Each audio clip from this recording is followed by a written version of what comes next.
वो ये है कि नबी पाक सल्लल्लाहु अलैहि वसल्लम ने ये भी बता दिया कि माँ का बड़ा हक है, और हुजूर ने ये भी बता दिया कि बीवी का भी हक है। जो तुमने खुद खाना है उसे खिलाना है, जो खुद पहनना है उसे। अब मसला पता क्या होता है, बीवी का मुतालबा है कि तू सिवाय मेरे किसी की नहीं सुनेगा।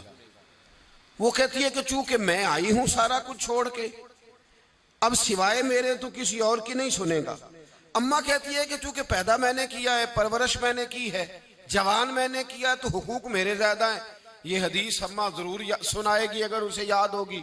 अब उसका नुकसान ये होता है कि अगर किसी औरत से ये पूछा जाए कि तू बतला कि बगैर माँ के कोई बच्चा बड़ा हो सकता था, तो उसने पाल पोस के तुझे दिया है, तो तुझे कैसे कह सकती है कि तू किसी और की ना सुन।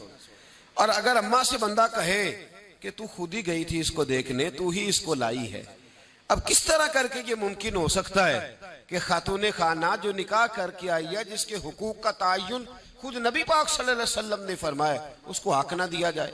हमारे यहाँ नुकसान ये होता है, एक आदमी कहता है कि भाई मेरी सुनी जाए और मेरे अलावा किसी दूसरे की न सुनी जाए, बिल्कुल मेरी हद तक मामला रहे, आगे ना बढ़े। मेरे रसूल पाक सल्लल्लाहु ताला अलैहि वसल्लम की खिदमत आली मर्तबत में जब एक शख्स ने अर्ज की कि हुजूर मुझसे बड़ा गुनाह हो गया है, तो मैं क्या करूं, तो नबी पाक ने फरमाया जा जाके अपनी अम्मा की नौकरी कर। एक कोई ऐसा गुनाह उस सहाबी से हो गया था जो दौरे जाहिलियत का था, शारहीन ने लिखा है। अब वो जिनके हुकूक जाया किए थे वो मिल नहीं रहे थे, या वो दुनिया से जा चुके थे, तो उसने हाल पूछा कि हुजूर अब क्या करूं, तो नबी पाक अलैहिस्सलाम ने फरमाया जा अपनी अम्मा की नौकरी कर, अल्लाह तेरे गुनाह माफ कर देगा।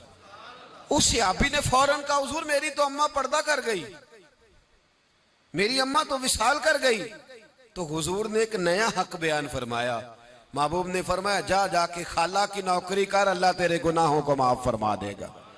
और फरमाया खाला भी मिसले माँ के होती है, खाला भी मिसल, तू जाके। तो हुजूर अलैहिस्सलाम ने तो खाला का हक बयान कर दिया, नबी पाक ने तो तायुन कर दिया कि तूने नौकरी करनी है।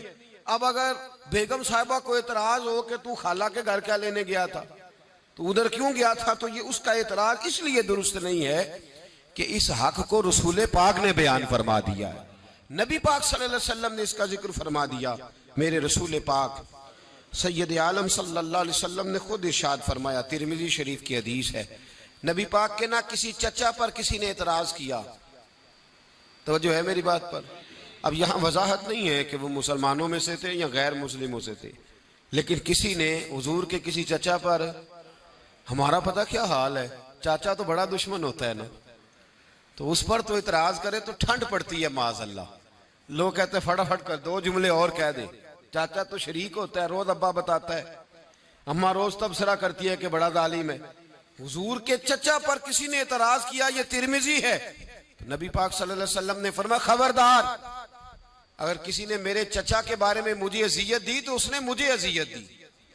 और फरमाया तुम्हें पता नहीं, चचा तो इस तरह होता है जिस तरह बाप होता है, इस तरह होता है जिस तरह। अब चचा के हक का तायुन किसने कर दिया, नबी पाक सल्लल्लाहु अलैहि वसल्लम ने। अब अगर कोई शख्स इस पर यह शिकवा करे कि ये तो एक और हक आ गया, तो किधर